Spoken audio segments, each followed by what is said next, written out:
इस वक्त मुत्तहिदा अरब अमारात में 7, पाकिस्तान में 8, भारत में 8:30, बांग्लादेश में 9 और यहाँ लंदन की घड़ियों में सह पहर के 4 बजा चाहते हैं।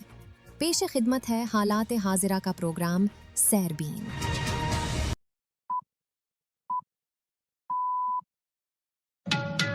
6 अप्रैल के सैरबीन से जावेद चौधरी का सलाम।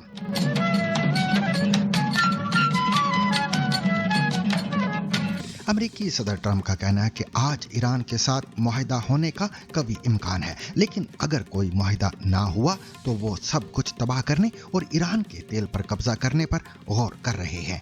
ईरान का सदर ट्रंप की धमकी पर रद्द अमल, कहा हमारी तवानाई तनसीबात को निशाना बनाया गया तो इसका बदला लेंगे। हमारी मुसल्लह अफवाज ने वाज़ेह कर दिया है कि अगर ईरान के इंफ्रास्ट्रक्चर पर हमला किया गया तो हम भी इसी नौइयत का जवाब देंगे। इसराइल का तेहरान के मज़ाफ़ाती शहर भारिस्तान और शरीफ यूनिवर्सिटी पर हमला, कम अज कम 13 अफराद हलाक। पासदारान इनकलाब की इंटेलिजेंस चीफ माजिद खादिमी की हलाकत की तस्दीक। ईरान का इसराइली शहर हाइफा पर हमला, 2 अफराद हलाक। जानिए कभी किल हिट ना होने वाले अमेरिका के F-15 को ईरान ने कैसे मार गिराया। माहिर बोला, जून 2025 में उनके पास S-300 या S-400 नहीं था। अभी बहुत सारे वेस्टर्न मीडिया क्लेम कर रहे हैं, मैंने भी काफी जगह से ढूंढने की कोशिश की कि पॉसिबली उन्होंने S-3 की बजाय S-400 दे दिया। आगा खान के शेरघर का पुरअसरार अगवा, सुनिए दुनिया के महंगे तरीन घोड़े की अगवा की कहानी।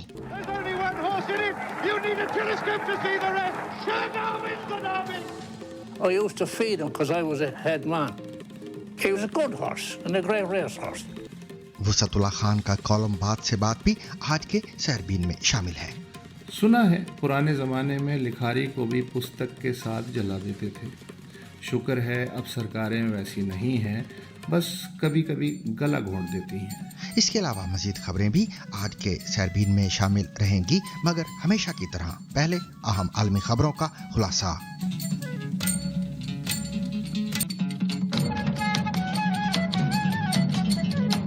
अमेरिकी सदर डोनाल्ड ट्रंप ने कहा है कि आज ईरान के साथ किसी मुआहदे तक पहुंचने के कई इम्कानात मौजूद हैं। ये बात उन्होंने फॉक्स न्यूज़ को इंटरव्यू देते हुए कही। फॉक्स न्यूज़ के मुताबिक सदर ट्रंप का कहना था कि अगर जंग के खात्मे के लिए जल्द कोई मुआहदा ना हुआ तो वो सब कुछ तबाह करने और ईरान के तेल पर कब्जा करने पर गौर कर रहे हैं। उनका मजीद कहना था कि वो इस वक्त मुज़ाकरात कर रहे हैं। President tells me if they don't make a deal and fast, I'm considering blowing everything up and taking over the oil.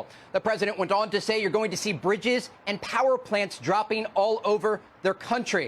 सदर ट्रंप ने ईरान को आबनाए हुर्मुज खोलने के लिए भी 6 अप्रैल तक एक और मोहलत दी है और साथ ये धमकी भी कि अगर ऐसा ना हुआ तो इसके संगीन नताइज सामने आएंगे। याद रहे कि जंग के दौरान उन्होंने कई मरतबा डेडलाइन दी और फिर इसे तब्दील भी किया।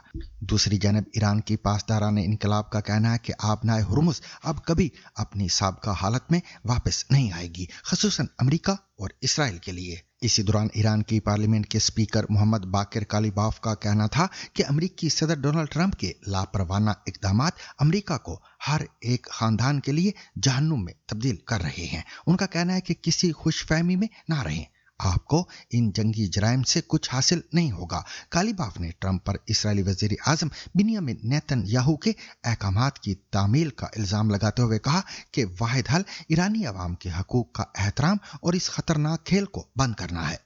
अमेरिका के सदर ट्रंप की जानिब से ईरान को आबनाए हुर्मुज खोलने के लिए मंगल तक दी जाने वाली डेडलाइन के बाद उसके बिजली घरों और पुलों को निशाना बनाने की धमकी के बाद तेल की कीमत में भी इजाफा देखने में आया है।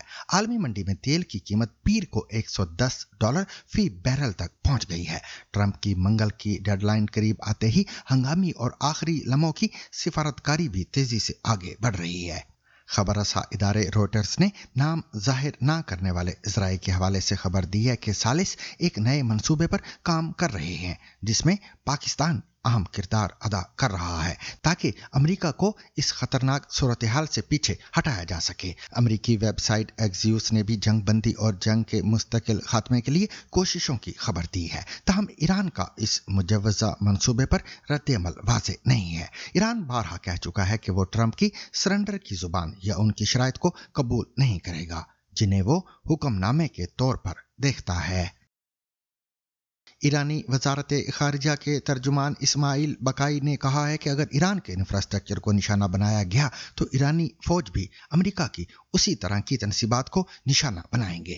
الجزیرہ ٹی وی کو دیے گئے انٹرویو میں ان کا کہنا تھا کہ کسی ملک کے انفراسٹرکچر اور توانائی تنصیبات کو نشانہ بنانے کا مطلب یہ ہے کہ آپ اس ملک کی پوری آبادی کی زندگیوں کو خطرے میں ڈال رہے ہیں، اور یہ ایک طرح سے جنگی جرم اور انسانیت کے خلاف جرم کے مترادف ہے۔ ان کا کہنا تھا کہ موجودہ امریکی انتظامیہ کسی منطق اور قانون کو نہیں مانتی اور بنیادی اخلاقیات کے تقاضوں سے آری ہے۔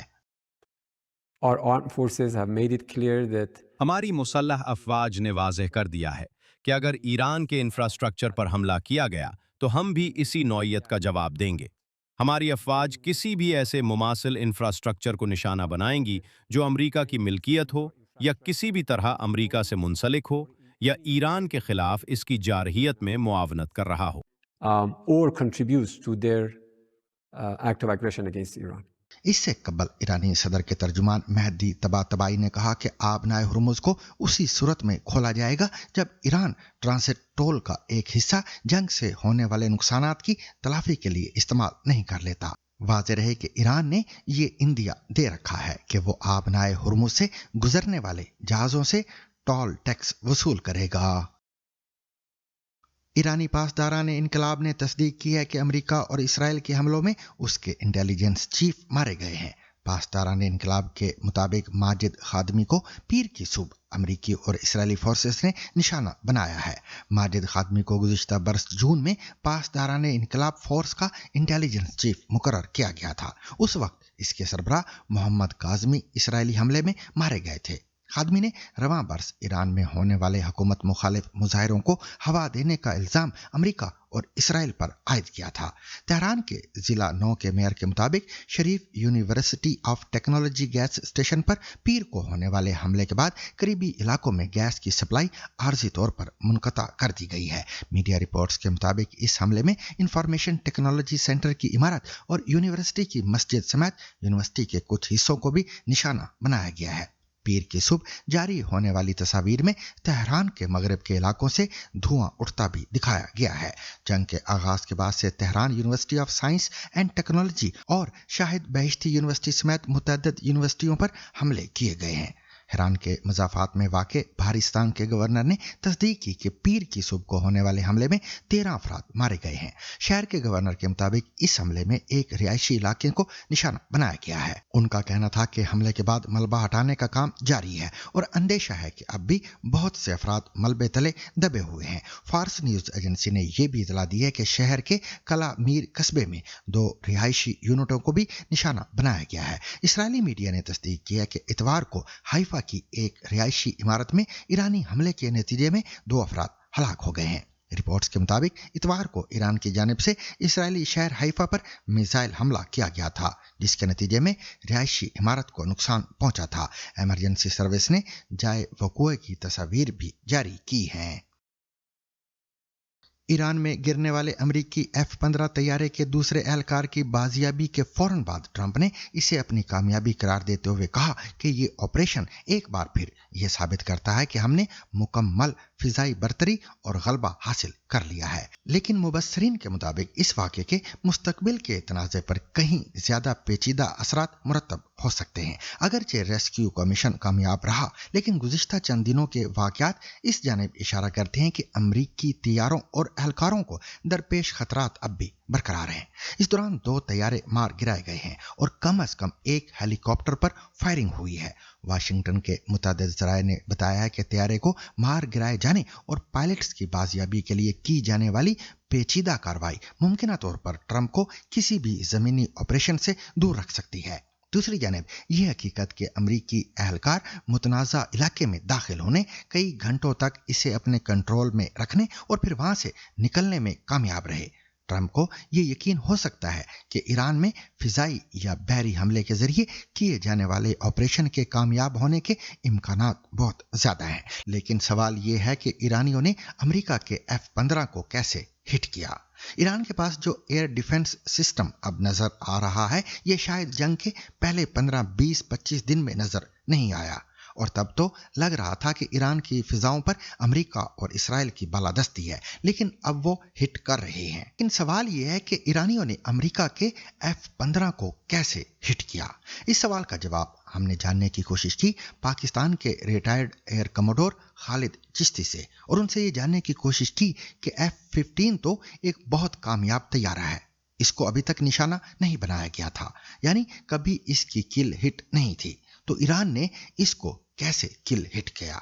देखिए, एक तो बड़ा मुश्किल है इन हालात में, क्योंकि ईरान फॉर्मली अपने एसेट्स अनाउंस नहीं कर रहा। जंग शुरू होने से पहले भी आपको याद होगा कि उसने कहा था कि हम बहुत नुकसान पहुंचाएंगे, और बहुत सारे लोग ये मानने को तैयार नहीं थे कि इस हद तक ईरान नुकसान कर पाएगा अमेरिका का ओवरऑल फाइटर जहाजों के अलावा भी वो नुकसान जो कर रहा है।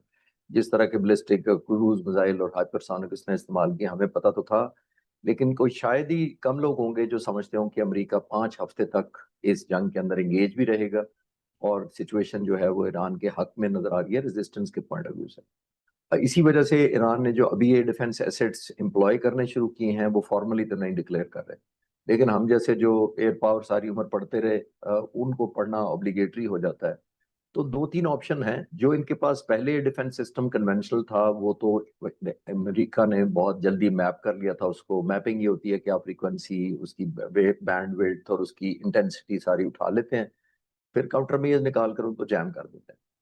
और उसके ऊपर मैं बाद में आता हूँ कि उन्होंने फिर एयर डोमिनेंस या कैसे मेंटेन की और वो होती क्या है। लेकिन ये जो इस वक्त पॉसिबली वो कर रहे हैं, एक तो कंफर्म बहुत सारे कर रहे हैं वेस्टर्न एनालिस्ट के, इन्होंने S-400 लिए। आपके व्यूअर्स की बताता चलूं कि जब ये जून 2025 की डील हुई, जब वॉर हुई थी, तो उस वक्त ये डील S-300 की हो चुकी थी, लेकिन रूस और ईरान के दरमियान थोड़ा बहुत डिसएग्रीमेंट इस बात पर था कि उन्होंने कहा था कि हमारे ऑपरेटर्स इसको ईरान से ऑपरेट करेंगे और इतना सा ट्रांजिशन होगी और फिर हम आपको हैंड ओवर करेंगे, जबकि ईरान चाहता था कि हमारे टेक्नीशियंस और जो ऑपरेटर्स हैं हम डे वन से ही हम ही ऑपरेशनलाइज करें। जून 2025 में उनके पास S-300 या S-400 नहीं थे। अभी बहुत सारे वेस्टर्न मीडिया ही क्लेम कर रहे हैं, मैंने भी काफी जगह से ढूंढने की कोशिश की कि पॉसिबली उन्होंने S-3 की बजाय S-400 दे दिया। S-400 अपग्रेडेड वर्जन है। आपकी व्यूअर्स को ये भी याद कराता चलूं कि वही S-400 है जो हिंदुस्तान का हमने अल्हम्दुलिल्लाह उधमपुर में और भुज में 2 जगह पे नॉकआउट किया था हमारे JF-17 थंडर्स ने। तो ये एक बहुत पोटेंट मिसाइल है, इसमें तो कोई शक नहीं है। S-400 जो डिजिट है, 400 का मतलब यही है कि 400 किलोमीटर से नजदीक नहीं आने देता। ये 600 किलोमीटर दूर से तकरीबन 200 टारगेट्स को इंगेज करता है या ट्रैक कर लेता है, और उसके बाद तकरीबन 35 टारगेट को लॉक कर लेता है और डिस्ट्रॉय करने की पोजीशन में होता है तकरीबन जब वो जहाज आउट ऑफ 200। इसके पास तकरीबन 32 मिसाइल्स की पूरी बैटरी होती है, मैं वो एक्सप्लेन करने की कोशिश कर रहा हूँ, और तमाम वैरायटी वाले मिसाइल होते हैं, यानी कि इसका कंप्यूटर सेंसर्स डिसाइड करता है कि कौन सी थ्रेट कितनी सीरियस है, उसके लिए कौन सा वेपन इस्तेमाल करना है। ये S-400 इन्होंने जो अब कहा जा रहा है कि ले लिया है, ये बहुत लीथल है। लेकिन फिर आप सवाल करेंगे कि स्टेल्थ कैसे पकड़ रहे हैं, ये स्टेल्थ तो अमेरिका का क्लेम था कि ये हो ही नहीं सकता, इसको डिटेक्ट नहीं हो सकता। तो इन्होंने ड्रोन और airborne, air to ground to air जो इंटरसेप्टर है, एक IR मिसाइल्स को पॉसिबली मैं रिसर्च कर रहा था कि मॉडिफाई किया। ये मिक्स ऑफ बोथ किया इन्होंने। वो ड्रोन वर्सेस समझे एक मिसाइल है जो इतना हाई स्पीड नहीं है, लेकिन ये लॉइटरिंग करता रहता है, हवा में फिरता रहता है, और ये इंफ्रारेड सोर्स या सिग्नेचर को पिक करता है। अब इंफ्रारेड क्या चीज है? इंफ्रारेड सिंपल वो हीट है जो इंजन के से निकल रही होती है। F-35 की एग्जांपल लें तो उसके अंदर लगा हुआ है P-135। प्रैट एंड विटनी एक कंपनी है, मोस्ट मॉडर्न जहाज है, क्योंकि F-35 ये वो इंजन है जो उन्होंने एयरक्राफ्ट कैरियर के लिए भी बनाया, जिसके अंदर शॉर्ट लैंडिंग होती है, इसके अंदर थ्रस्ट को आप वेक्टर कर सकते हैं, डायरेक्शन बदल सकते हैं। तो without going into lot of technical things, ये इन्होंने पॉसिबल उस ड्रोन कम मिसाइल इंटरसेप्टर्स की मदद लेते हैं, उससे ये लोकेट करते हैं, और फिर ये अपना S-400 अगर आ गया इनके पास जो कहा जा रहा है, तो ये फिर फायर करते हैं। अब ये देखा जाए कि आप ये जब पूछ सकते हैं कि ये इंफ्रारेड पे ही क्यों डिपेंडेंसी होती है। जो F-35 है, वैसे वो रेडार जितने होते हैं जो उसकी तरफ ट्रांसमिशन फेंकते हैं, उसको वो काउंटर कर लेता है। हीट एक ऐसी चीज है जिसको कोई भी दुनिया में, ऑब्वियसली जब तक उस जहाज के अंदर इंजन है और इंजन एग्जॉस्ट भेजेगा, 800-900 डिग्री सेंटीग्रेड टेम्परेचर एग्जॉस्ट करेगा। और बड़ा इंपॉर्टेंट ये होता है हवा में इसको पिक करना। इंफ्रारेड सिग्नेचर को आसान इसलिए होता है कि जमीन पर बहुत सारे हीट सोर्स होते हैं جب آپ 30,000 یا 40,000 فٹ پہ چلے جاتے ہیں وہاں -30-40 ڈگری ٹیمپریچر ہوتا ہے. -30-40 میں اگر ذرا سا بھی ہیٹ سورس جنریٹ ہو تو وہ کنٹراسٹ کے اگینسٹ جلدی پک ہو جاتا ہے. تو ایرانی میرا خیال ہے اب یہ سکیم کر رہے ہیں کہ وہ پک کسی اور انٹرسپٹر سے کرتے ہیں اور شوٹنگ دوسرے میزائل سے کرتے ہیں. اچھا، کچھ ہم نے دیکھا ہے کہ ایران نے امریکہ کا UH-60 بلیک ہاک بھی ڈیمیج کیا ہے. یہ کیسے ہوا؟ وہ یہ کہا جا رہا ہے کہ جب یہ ریسکیو کے لیے آ رہا تھا، Black Hawk normally rescue search and rescue کے لیے بھی استعمال ہوتا ہے. جب اس طرح کی کیجوالٹی ہو جائے یا آپ نے کوئی ایویکویشن کرنی ہو، چاہے وہ نیشنل کیٹاسٹرافی ہو یا پائلٹ کوئی گر جائے جیسے اس صورت میں ہوا ہے، تو کیونکہ پاپولیشن جو زمین پر ہے وہ تو انفرینڈلی ہے، وہ تو ایرانین ہے آبویسلی. تو یہ CNN نے بھی ایک ویڈیو میں کنفرم کیا ہے کہ جب وہ بلیک ہاک ہیلی کاپٹر سرچ کر رہا تھا اور نیچے آنے کی کوشش کر رہا تھا ڈھونڈنے کے لیے، تو زمین سے فائرنگ اس پر کی گئی ہے ڈیفینیٹلی. تو یہ وہ فائرنگ ہے. ٹیکنیک دیکھیں، امریکنز کل 2 دن سے جمعے سے ڈیسپریٹ تھے کہ ان کا ظاہر ہے جہاز گرا ہے، F-15 گرا ہے، ان کا کرنل ہے جو انہوں نے ریسکیو کیا ہے. اب تو ظاہر ہے ایک امبیرسمنٹ ہوتی ہے. ایک پائلٹ تو ہزاروں میں سے ایک ہوتا ہے، یہ نہیں ہوتا کہ اس پائلٹ کے لیے کو ریسکیو کرنے کے لیے پوری ایئر فورس آ جائے گی. لیکن جو ہیوملیشن ہو رہی ہے، میں کل بھی کچھ پروگرامز میں کہہ رہا تھا کہ دیکھیے ابھی تک ان کے 12 14 16 جہاز مارے ہیں. اگر آپ پرسنٹیج نکالیں تو پوائنٹ پتہ نہیں کہ 0 ڈال کے کچھ بنے گی جو امریکن ایئر فورس کی ایکچوئل تعداد ہے. پہلی بات. دوسری ایک امپورٹنٹ بات یہ ہے کہ ان نمبر سے تو ان کی کیپیسٹی نہیں کم ہو رہی. ہاں، ان کے لیے امبیرسمنٹ بہت ہو رہی ہے کہ وہ جہاز اتنے ڈائیورسیفائڈ قسم کے جو اتنا براڈ وڈتھ ہے، F-35 F-18 F-16 A-10 ہیلی کاپٹرز، تو کوئی جہاز بچا نہیں ہے جو انہوں نے ٹارگٹ نہ کیا ہو. یہ ایک گیم چینجر اس پوائنٹ آف ویو سے ہو سکتا ہے کہ ایلیمنٹ آف انسیکیورٹی ذہن میں پیدا ہو جاتا ہے. جو اوفینس لانچ کرتا ہے وہ کمفرٹیبل نہیں رہتا. دیکھیے، میں پچھلے سوال کے جواب میں تھوڑا رک گیا تھا، میں ابھی ایڈ کر دیتا ہوں. دیکھیے، مختلف پیرٹیز ہوتی ہیں یا ڈائمنشنز یا سگنیفیکنس ہوتی، کیٹیگریز سمجھ لیں ایئر سپیس مینجمنٹ کی. جو سب سے کم ہوتی ہے وہ ایئر پیرٹی کہتے ہیں کہ آپ دونوں برابر ہیں، آپ کے پاس بھی ویپن سسٹم ہے، اس کے پاس برابر. پھر ہوتی ہے فیوریبل ایئر سچویشن. فیوریبل ہے کہ آپ کے لیے امریکہ کے لیے فیوریبل ہو، کوئی سگنیفیکنٹ ریزسٹنس بہت زیادہ نہ ہو، لیکن ریزسٹنس ہے اگر ایران کی طرف سے، لیکن امریکہ کے حق میں ہے overall air space management یا سپیس کی جو سیفٹی یا سیکورٹی ہے، اس کو فیوریبل کہتے ہیں. اس سے اوپر ہوتی ہے ایئر سپریورٹی. اگر امریکہ کلیم کرے کہ ہماری ایران پر ایئر سپریورٹی ہے، اس کا مطلب یہ ہے کہ اکا دکا ریزسٹنس ضرور ہے، 100% گارنٹیڈ سیف نہیں ہے ایران کا آسمان، تو یہ ایئر سپریورٹی کہتے ہیں. امریکہ اتنے دنوں سے پچھلی جنگ میں بھی اور ابھی بھی یہ زیوم کر رہا تھا کہ ان کے پاس اس سے بھی اوپر ایک کیٹیگری ہوتی ہے، وہ ہوتی ہے ایئر ڈومیننس. ایئر ڈومیننس کا ہوتا ہے ہم ڈومینیٹ کرتے ہیں. کسی کو یہ ہے ہی نہیں کیپیبلٹی، ہم نے چھوڑی نہیں ہے کہ وہ کوئی ہم پر حملہ ور ہو سکے یا ریزسٹنس پیدا کر سکے. تو امریکن کو تو عادت تھی ایئر ڈومیننس کی.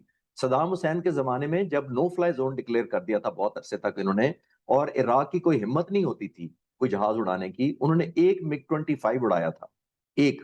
اور امریکہ کے F-15 جہاز نہیں، یہی جہاز جو خود مارا گیا ہے، اس نے ایک میزائل مارا تھا بیونڈ ویژول رینج میزائل کا 140 کلومیٹر دور، اور MiG-25 آلموسٹ نو فلائی زون میں مار گرایا تھا.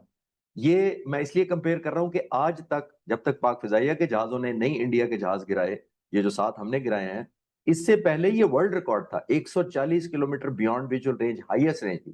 ہم نے تو الحمدللہ 198 کلومیٹر پہ مارا ہے، یعنی رینج ایکسٹینڈ کر دی ہے. تو میں صرف بتانے کی یہ کوشش کر رہا ہوں کہ یہ جو ایئر ڈومیننس کا کیٹیگری تھی وہ عراق میں بھی ان کو لگتی تھی 2003 میں، کیونکہ انہوں نے سمجھتے تھے کوئی زیرو ریزسٹنس ہے، کوئی آئے گا تو مار گرائیں گے. ایران کے خلاف بھی امریکہ کو یہی لگتی ہے اور وہ سمجھتے ہیں کہ ہماری تو ایئر ڈومیننس تھی. تو اب ایئر ڈومیننس نہیں، ایئر سپریورٹی بھی شاید میں نہیں مانوں گا ان حالات میں. وائی؟ بیکاز فائٹر جہاز تو کوئی نہیں آئے گا آپ کے مقابلے میں پاسبلی، لیکن اگر اس طرح کے میزائل آنا شروع ہو جائیں اور آپ کا ہر روزانہ یا ہر ایک دن چھوڑ کر 1 2 3 جہازوں کو، چاہے وہ ہیلی کاپٹر ہوں، چاہے فائٹر جیٹس ہوں، چاہے وہ اٹیک جہاز ہوں، چاہے وہ KC-135 آپ کا ریفیولر ہو، تو اگر اس طرح کی آپ کو نقصان ہونا شروع ہو جائے تو جیسے میں نے کہا یہ گیم چینجر ہو سکتا ہے، امبیرسمنٹ ہو سکتا ہے، اور ایک ہیزیٹیشن یا ہچکچاہٹ پیدا ہو جاتی ہے پلانر کے ذہن میں کہ میں یہ جہاز بھیجوں کہ نہ بھیجوں، یہ نہ ہو کہ یہ ہٹ ہو جائے. ایئر کموڈور خالد چشتی، ہم سے بات کرنے کا شکریہ. سامعین، جموں و کشمیر کے محکمہ داخلہ نے کشمیر پر لکھی گئی 25 کتابوں کی اشاعت اور فروخت پر پابندی عائد کر دی تھی. محکمہ کا کہنا ہے کہ یہ کتابیں جھوٹے بیانیے کو فروغ دیتی ہیں، نوجوانوں کو اکسانے کا باعث بنتی ہیں اور دہشت گردوں کی تمجید کرتی ہیں.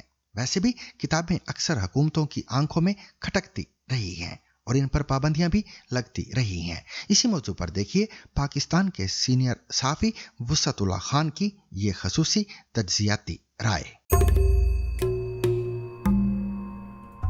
अरुंधति रॉय, समंत्रा बोस, एजी नूरानी, अनुराधा भसीन और विक्टोरिया स्कोफील्ड समेत कुछ मशहूर लिखारियों की किताबें रियासती सरकार ने आतंकवादी सोच और कश्मीरी नौजवानों को झूठे प्रोपेगेंडे से बचाने के लिए बैन कर भी दी तो कौन सा आसमान टूट पड़ा। जिन्होंने ये किताबें पढ़नी थीं वो कब के पढ़ चुके, और जिन्होंने नहीं पढ़ी वो कश्मीर से बाहर कहीं भी जाके पढ़ लें। हर सरकार युवा पीढ़ी को वर्गलाने वाले लिखारियों और अश्लील लेखों से दूर रखने की कोशिश करती है, मगर युवाओं को भी यही सब पढ़ने की चाह होती है ताकि वो मेरी उम्र को पहुंच के अगली पीढ़ी को इनसे दूर रखने का काम कर सकें।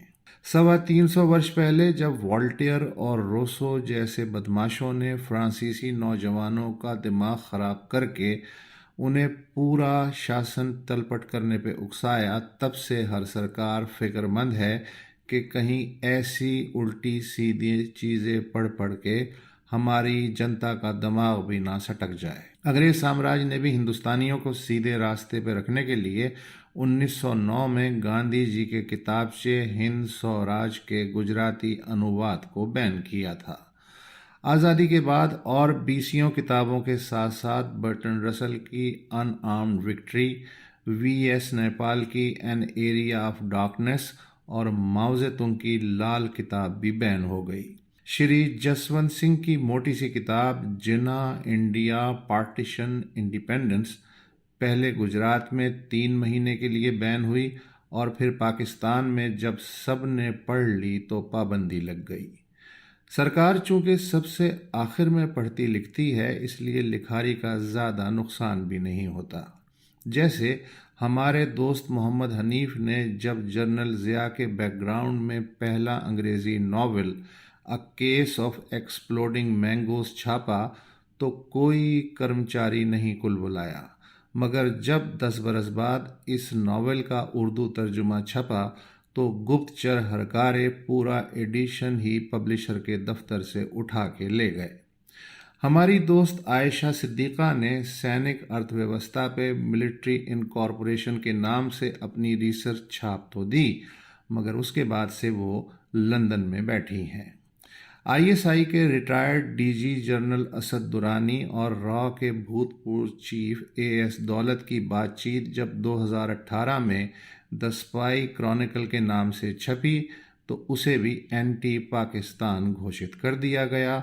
जनरल दुरानी से पूछताछ अलग हुई। मलाला यूसुफजई जब चाहें पाकिस्तान आ सकती हैं, मगर उनकी किताब आई एम मलाला नहीं आ सकती। स्टैनले वॉलपर्ट की किताब 9 आवर्स टू रामा भारत में और जिनाह ऑफ पाकिस्तान हमारे यहाँ बैन है। सरकारें पॉलिटिकल लिटरेचर के बारे में ही सेंसिटिव नहीं बल्कि ये भी चाहती हैं कि जनता जो भी पढ़े साफ सुथरा पढ़े।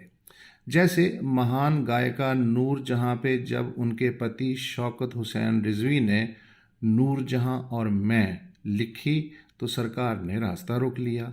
यहाँ तक कि किश्वर नाहिद की किताब औरत एक नफ्सियाती मुताला भी जाने क्यों बाबुओं को पसंद नहीं आई। सादत हसन मंटो की कुछ कहानियाँ आज भी सरकार की अश्लील लिस्ट में शामिल हैं, मगर मंटो साहब को मरने के कई साल बाद 2012 में सबसे बड़ा सिविलियन अवार्ड निशान इम्तियाज़ भी दिया गया। अगर सरकारी अफलातूनों को अंग्रेज़ी और उर्दू के सिवा कोई और भाषा पल्ले ना पड़े तब भी किताब और लिखारी की शामत है। जैसे 1971 में ढाका में फौजी ऑपरेशन के दौरान बंगाली लिटरेचर दुकानों से गायब हो गया, जाने कौन सा गैर बंगाली अफसर क्या समझ के क्या कर डाले। यही कुछ इन दिनों बलूचिस्तान में भी हो रहा है। बलोची में छपने वाली हर किताब सांप लगती है। ऐसी किताबें छापने वाले कई पब्लिशर्स भी उठाए जाते रहते हैं। सुना है पुराने ज़माने में लिखारी को भी पुस्तक के साथ जला देते थे। शुक्र है अब सरकारें वैसी नहीं हैं, बस कभी कभी गला घोंट देती हैं। मैं खुद भी किताबों पे पाबंदी के हक़ में हूँ, क्योंकि जो किताब कोई मुंह भी ना लगाता हो वो भी बैन होके हॉट केक हो जाती है। बल्कि किसी को रिश्वत दे के भी अगर अपनी किताब बैन करवानी पड़ जाए तो भी घाटे का सौदा नहीं। सामीन, शेरगर दुनिया का सबसे मशहूर और बेशकीमत घोड़ा था, लेकिन जब इस घोड़े को मुसल्लह अफराद ने अगवा कर लिया तो ये एक सनसनीखेज जुर्म की कहानी का किरदार बन गया। ये 1983 की एक सर्द रात का किस्सा है जब आयरलैंड में शेरगर को अगवा किया गया था। ये वो वक्त था जब शेरगर अपने हैरानकुन कारनामों के बाद एक नई जिंदगी का आदी हो ही रहा था। वाज़ेह है कि किसी रेस के घोड़े की फतूहात की वजह से ही उसकी कीमत तय होती है। 1981 में एप्सोम डर्बी में फतह के बाद शेरगर का पूरी दुनिया में चर्चा हो रहा था। उसके मालिक अरबपति आगा खान थे। सन 2011 में आगा खान ने बीबीसी से बात करते हुए बताया था कि मुझे दो बातें बहुत हैरान कुन लगी थी। एक तो इसकी दौड़ में आसानी और दूसरा जीतने के बाद भी वो दौड़ता चला गया, जो बहुत गैर मामूली था।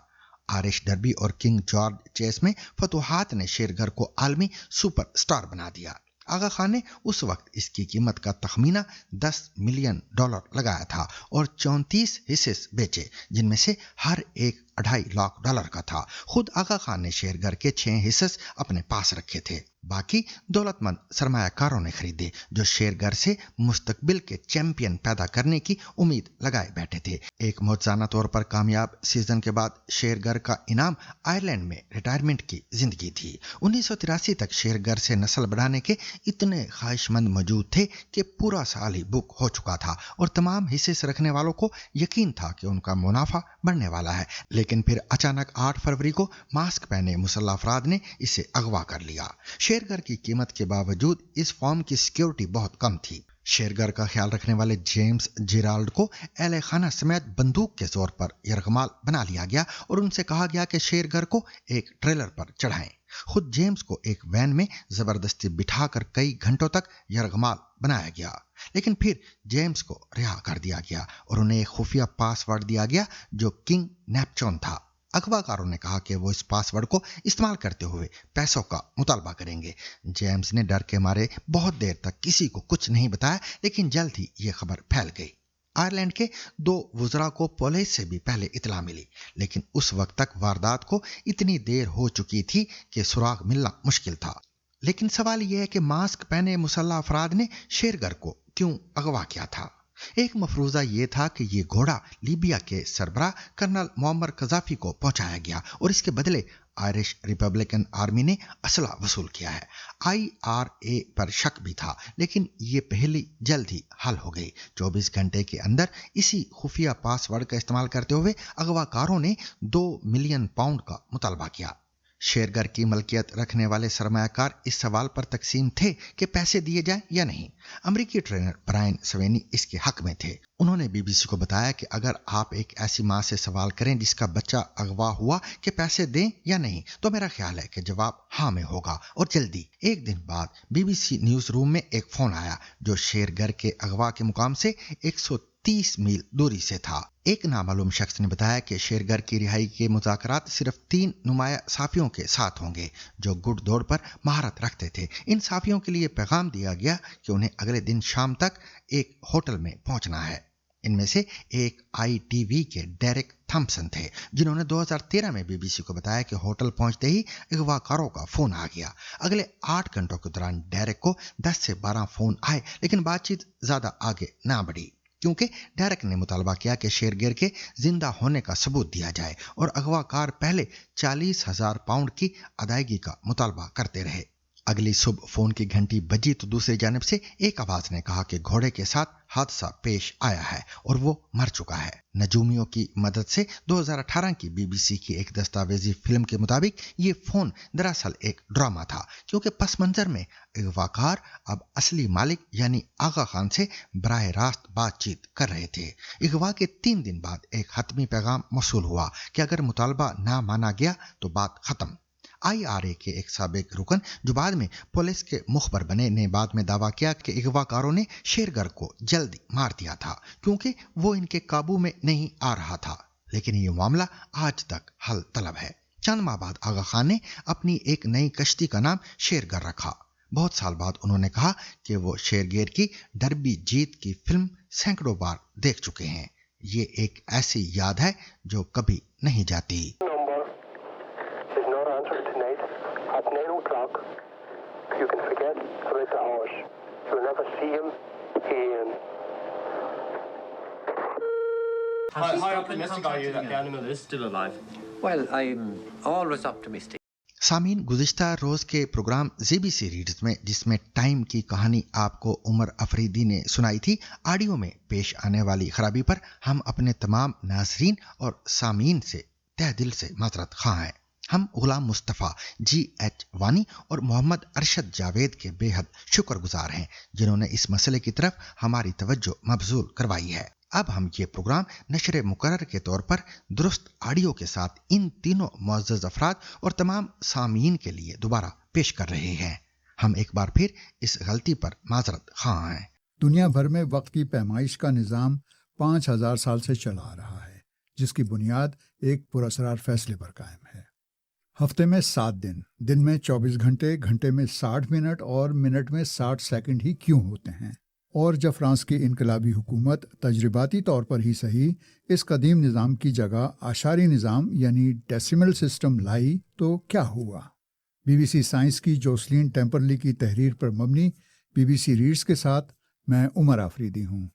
अक्टूबर 1793 में फ्रांस की इनकलाबी हुकूमत ने एक अनोखा तजर्बा किया, वक्त की पैमाइश बदलने का। फैसला हुआ कि दिन 24 के बजाय 10 घंटे का, हर घंटा 60 के बजाय 100 मिनट का और हर मिनट भी 60 के बजाय 100 सेकंड का होगा, और हफ्ते में 10 दिन होंगे।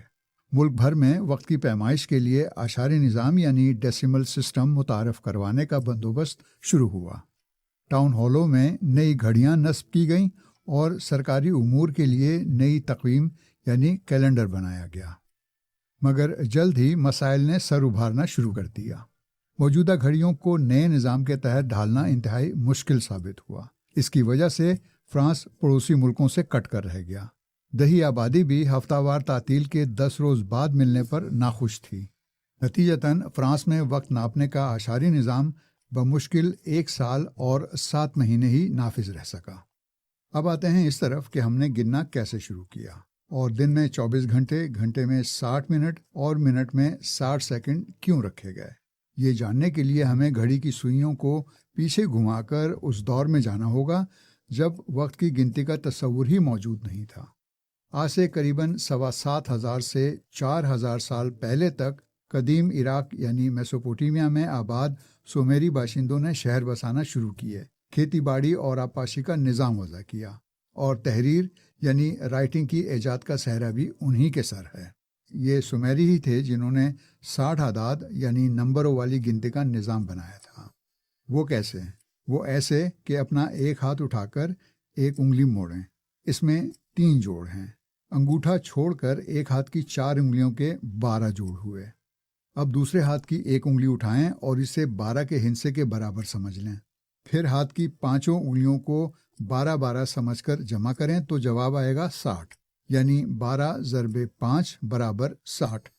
कयास किया जाता है कि सुमेरियों ने इसी उसूल पर अपने हिसाब की बुनियाद रखी थी और वक्त की पैमाइश का ये तरीका आज भी राइज है।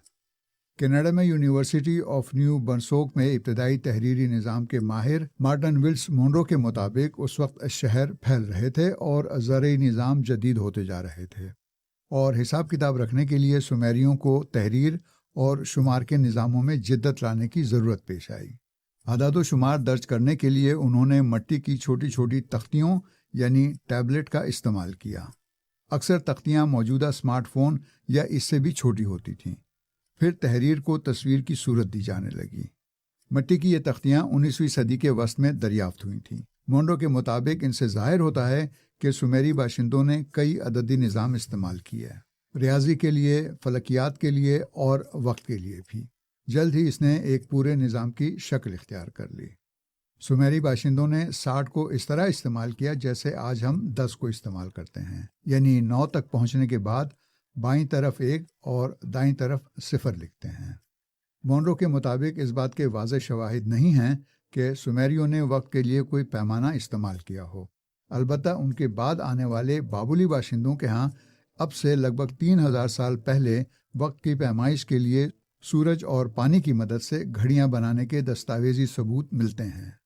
मगर खत्ते में वक्त की पैमाइश का निज़ाम इससे भी पहले से मौजूद था। स्विट्ज़रलैंड की यूनिवर्सिटी ऑफ बासल से वाबस्ता रीटा गोट्सी के मुताबिक पहला तमद्दुन जो दिन को घंटों में तकसीम करने के लिए जाना जाता है वो कदीम मिस्री तमद्दुन था, और यही बात करीबन 4500 साल पहले के मजहबी मतन से भी जाहिर होती है। गोट्सी के मुताबिक घंटों की पैमाइश से मुतालिक पहली मालूम अशिया रात के 12 घंटों का बताती हैं। ये तिरछे सितारों वाली घड़ियां हैं जो 4100 से 3800 बरस के दरमियान मिस्री अशराफिया के ताबूतों पर बने घड़ियों के निशान हैं। ये वाज़ेह नहीं कि मिस्रियों ने 12 की तकसीम क्यों मुंतखब की, जो बिलाखिर पूरे दिन में 24 घंटे तक पहुंच गई।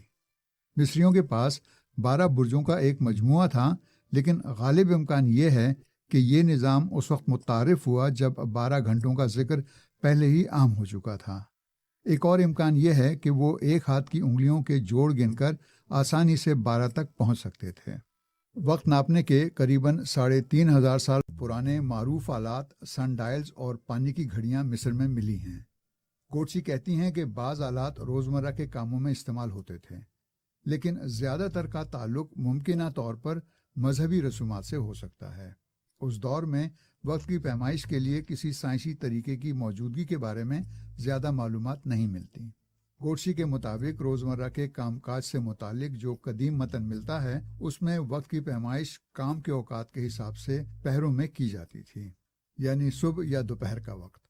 अलबत्ता आज से कोई 2050 साल पहले के मिस्र में घंटे को मयार बना लिया गया था और आधे घंटे का तस्वुर भी राइज होने लगा था।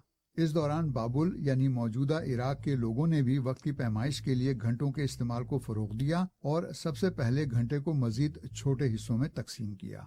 अमेरिका की ब्राउन यूनिवर्सिटी से एग्जैक्ट साइंसेज और कदीम तारीख़ में डॉक्टरेट मुकम्मल करने वाली एरिका मसारोस कहती हैं कि वो करीबन 3000 साल पहले तक जंतरी यानी कैलेंडर तैयार कर चुके थे। इसकी बुनियाद सूरज को वापस अपने मुकाम पर आने में लगने वाले वक्त पर रखी गई, जो 360 से कुछ ज़्यादा दिन बनते थे। ये इस तमद्दुन के लिए एक मुफीद अदद था जिसकी गिनती पहले ही 60 के हिस्से पर मबनी थी। मसारोस के मुताबिक इसी बुनियाद पर हर साल के 12 महीने और हर महीने में 30 दिन का निज़ाम वज़ा किया गया, जो चाँद की गर्दिश के साथ भी मेल खाता था। बाबुली बाशिंदों ने रोज़मर्रा इस्तेमाल के लिए वक्त की पैमाइश का एक अमली निज़ाम तैयार किया जो दिन और रात को 12-12 घंटों में तकसीम करता था, बिल्कुल ऐसे ही जैसे मिस्रियों ने किया था। ये घंटे मौसमों के हिसाब से बनाए गए थे और दिन और रात के हिसाब से उनकी लंबाई बदलती रहती थी। बहुत सी दीगर कदीम तहजीबों ने घंटों की पैमाइश मौसमों के एतबार से की और यही पैमाइश 15वीं सदी के यूरोप और 19वीं सदी के जापान में राइज रही। मगर मोनरो के मुताबिक कदीम तहजीबों में घंटों को मज़ीद छोटे हिस्सों में तकसीम नहीं किया गया क्योंकि इसकी ज़रूरत ही नहीं पड़ी। बाबुल के लोगों ने फलकियाती वाक़यात की पैमाइश के लिए वक्त का एक अलहदा निज़ाम मुरतब किया जो रोज़मर्रा इस्तेमाल के लिए नहीं था। इसमें दिन और रात को 12 बैरों में तकसीम किया जाता था। एक बैरो आज के 2 घंटे के बराबर था। इस निज़ाम का इस्तेमाल सिर्फ बाबुल वाले ही नहीं करते थे, बल्कि कदीम चीन और जापान में भी इसके आसार मिले हैं। वक्त की मज़ीद तफसीली पैमाइश के लिए बाबुल वालों ने बैरों को 30 मिनट में तकसीम किया, जो उश कहलाते थे। एक उश आज के 4 मिनट के बराबर होता था। बाद में उश को मज़ीद 60 छोटे हिस्सों में तकसीम कर दिया गया। वक्त की पैमाइश के ये छोटे हिस्से नंदा कहलाए। हर नंदा आज के 4 सेकंड के बराबर था। मोनो कहते हैं कि बाबुल वालों ने बैरो घंटों, उश मिनटों और नंदा सेकंडों का निज़ाम बनाते हुए वक्त की तकसीम के बारे में नहीं सोचा था, बल्कि उन्होंने ये निज़ाम अजराम फलकी के दरमियान फासलों और उनकी रफ्तार को मापने के लिए बनाया था। मसारोस के मुताबिक फिर कदीम यूनानियों समेत बाद के आने वालों ने बाबुल का वज़ा करदा फलकियाती वक्त का निज़ाम अपना लिया। गोट्सी बताती हैं कि यूनानी दरबार में रेत की घड़ियां यानी सेंट क्लॉक हुआ करती थीं ताकि लोगों को बोलने के लिए मसावी वक्त मिले। बाबुल के रहने वालों ने वक्त की पैमाइश का जो निज़ाम बनाया वो रोज़मर्रा की ज़रूरत के बजाय फलकियाती वाक़यात की पैमाइश के लिए था। मगर वक्त गुजरने के साथ वक्त की पैमाइश का निज़ाम घंटों से दकीकों और फिर पल या लम्हों में बढ़ता चला गया और हमारी रोज़मर्रा ज़िंदगी का हिस्सा बन गया। 12वीं सदी में पहली बार मैकेनिकल घड़ियां बनाई गईं।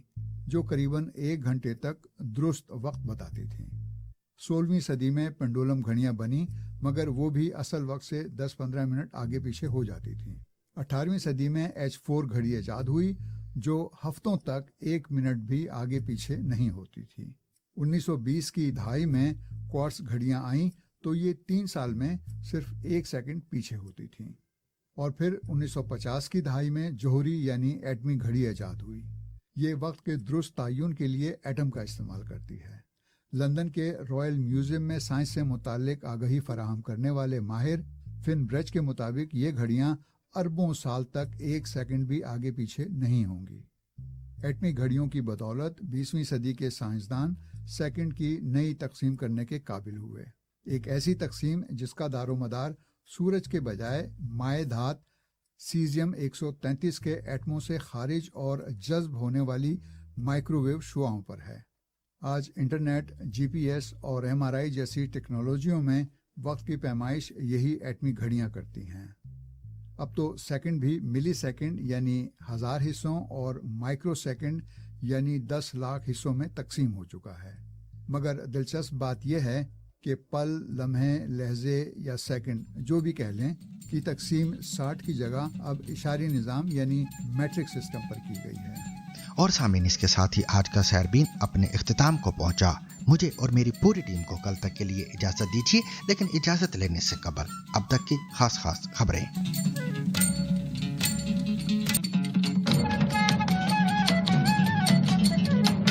अमेरिका और ईरान के दरमियान कशीदगी कम करने के लिए फौरी जंगबंदी के एक नए मंसूबे पर काम जारी है। ताहम व्हाइट हाउस के मुताबिक ये महज कई तजावीज़ में से एक है और सदर ट्रंप ने इसकी अभी मंजूरी नहीं दी है। हुकाम का कहना है कि अमेरिकी ऑपरेशन एपिक फ्यूरी बदस्तूर जारी है और सदर ट्रंप अमेरिकी वक्त के मुताबिक 1 बजे इस पर मजीद वजाहत करेंगे। रिपोर्ट्स के मुताबिक मुजव्वज़ा मंसूबा 2 हिस्सों पर मुश्तमिल है। पहले मरहले में फौरी जंगबंदी और दूसरे मरहले में एक जामे मुआहदा है। इतलात हैं कि 45 रोज़ा जंग बंदी की तजवीज़ भी ज़ेर गौर है। इस सालसी अमल में पाकिस्तान, तुर्की और इजिप्ट अहम किरदार अदा कर रहे हैं, जबकि पाकिस्तानी आर्मी चीफ आसिम मुनीर की सिफारती कोशिशों का भी जिक्र किया जा रहा है। दूसरी जानब ईरान ने वाज़ेह किया कि वो आर्जी जंग बंदी के बदले स्ट्रेट ऑफ हुर्मुज़ खोलने पर आमादा नहीं। ईरानी हुकाम के मुताबिक अमेरिका की जानिब से पेश किया गया 15 नुकाती मंसूबा नाकाबिल कबूल है और ईरान ने अपने मफादात के मुताबिक जवाबी मसवदा तैयार कर लिया है। ये पेशरफ्त एक ऐसे वक्त में सामने आई है जब ट्रंप ने ईरान को मंगल तक आबनाए हुर्मुज़ खोलने की डेडलाइन दे रखी है। बसूरत दीगर ईरानी ढांचे को निशाना बनाने की धमकी दी गई है। तेल की कीमतों में भी इस कशीदगी के बायस उतार चढ़ाव जारी है। ईरान की वजारत खारजा के तर्जुमान का कहना है कि अमेरिका इसराइल जंग के खात्मे के लिए सालिसों की कोशिशों के जवाब में ईरान ने अपना मसवदा तैयार कर लिया है।